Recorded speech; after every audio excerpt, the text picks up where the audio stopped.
Halo, kembali lagi ke channel kita, channel yang membahas edukasi, pendidikan, dan motivasi, inspirasi sukses. Ini kita akan membahas tentang konten kreator. Banyak di dunia khususnya Indonesia banyak sekali para konten kreator yang tumbuh seperti jamur-jamur di musim dingin, di musim hujan, nggak ada musim dingin ya.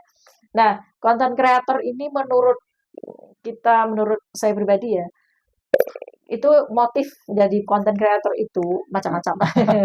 Tapi kebanyakan sih kalau menurut saya 80% motif jadi konten, 90%, mungkin 90% itu 99. adalah karena ujian ekonomi. Ada Bukan juga, ujian ekonomi, untuk menaikkan taraf ekonomi. iya, karena dia diuji dengan ekonomi, Oh, makanya dia punya ambisi bagaimana cara menaikkan taraf ekonominya dengan salah satunya mungkin menjadi konten kreator gitu. ya. Karena apa? Konten kreator itu sangat mudah bagi orang yang ingin ya, bagi yang mau, bagi orang yang mau untuk berubah aja sulit gitu ya. Saya mengakui secara pribadi, jadi konten kreator itu tidak mudah. Mungkin bisa dibilang lebih mudah menjadi profesi seperti guru atau profesi pedagang atau wirausaha itu lebih mudah. Karena apa? Karena jelas tupoksinya jelas. Tapi kalau yang namanya content creator itu kita memikirkan ide-ide out the box, keluar Oh. dari hal-hal yang tidak lazim atau abnormal atau anomali mungkin. Kalau istilah istilah populer zaman anak-anak sekarang anomali atau abnormal, sesuatu yang kita expose, yang sesuatu yang betul-betul luar biasa gitu. Kalau Oke. konten kreator, bagaimana menurut jenengan Pak Saroni? Kalau konten kreator itu seperti apa konten kreator yang baik, Ya. yang bagus?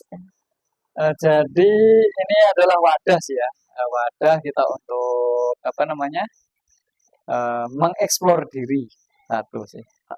Wadah untuk mengembangkan. Mengembangkan diri.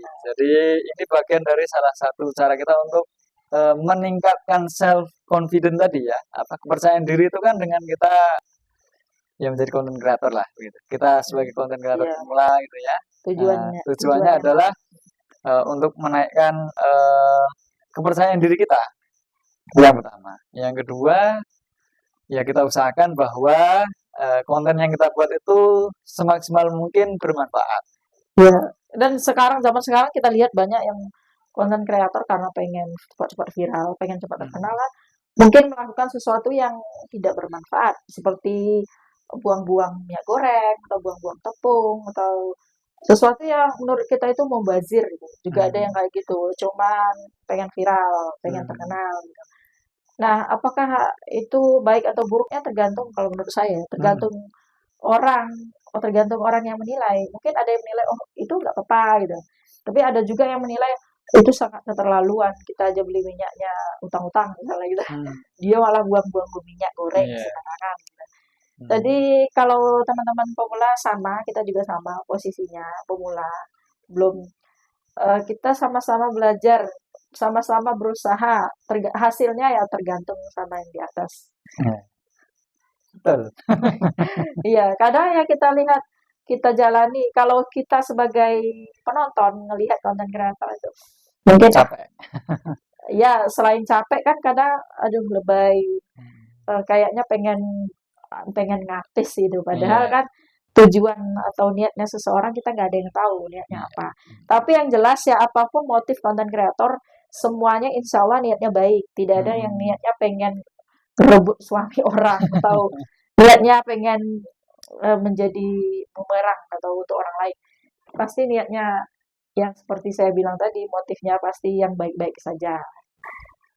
Iya kan, Mas Aroni? Iya, betul, betul. Kemudian juga ini adalah kesempatan untuk semua orang yang Iya. mau juga, insya Allah ini jadi salah satu cara kita untuk menaikkan istilahnya taraf ekonomi ya. Taraf ekonomi itu salah satunya ya. Makanya kenapa orang berbondong-bondong untuk jadi konten kreator sampai ya macam-macam cara, ada yang joget balik, balik cungkir gitu. Tapi ya kita ya janganlah seperti itu, hanya Ya, karena kan itu akan dikenang dilihat oleh anak-anak kita juga, oleh tetangga, oleh saudara, gitu sih kan ya usahakan semaksimal mungkin, sebisa mungkin ya konten-konten itu yang bermanfaat lah, karena itu akan mendatangkan amal jariah juga, kemudian juga akan mendatangkan Aisyah, insya Allah. Amin, amin. Terus Mama, kalau Mama, Bu Ayu itu eh, gimana waktu awal-awal konten itu kira-kira? Oh, Kendalanya apa? Terus motivasinya apa ya kira-kira? kalau saya pribadi sebagai niat untuk konten-konten kreator itu sudah lama banget ya teman-teman, dari mungkin bisa dibilang 4 tahun yang lalu. Tapi Wow, saya tidak mantap. terlalu fokus ke sana karena memang saya pernah cari-cari tutorial di YouTube tentang bagaimana cara mendapatkan penghasilan tambahan, karena memang kita tidak ya, tidak menafikan memang kita punya keluarga yang banyak, keluarga besar gitu ya, 6 anak. Dan kita berusaha, saya berusaha nyarinya, ternyata ada konten di YouTube itu ada yang beberapa, ya, misal dapat 1 bulan penghasilan 100 juta, itu kan sangat wow gitu kan, menarik gitu ya. Bukan menarik lagi, membuat mata kita berbinar-binar. Nah, jadi itu saya buat awalnya di YouTube konten motivasi. Setelah konten motivasi ternyata alhamdulillah saya merambah YouTube itu mulai dari 0 subscriber. Sekarang sudah hampir setengah 500 lebih ya subscribernya. Nah, jadi saya fokus ke YouTube dan Facebook saya cuman iseng-iseng doang gitu. Akhirnya seiring berjalannya waktu, saya juga menjadi tertarik ya, fokus ke YouTube waktu itu. Kemudian saya juga ke Facebook. Facebooknya tidak 100% konsisten ya, karena waktu itu saya juga nyambi jualan online. Jualan walaupun sekarang sudah nggak jualan karena terkait hal-hal yang lain yang tidak bisa dibicarakan. Dan sampai sekarang walaupun masih masih sepi, masih sepi sekali.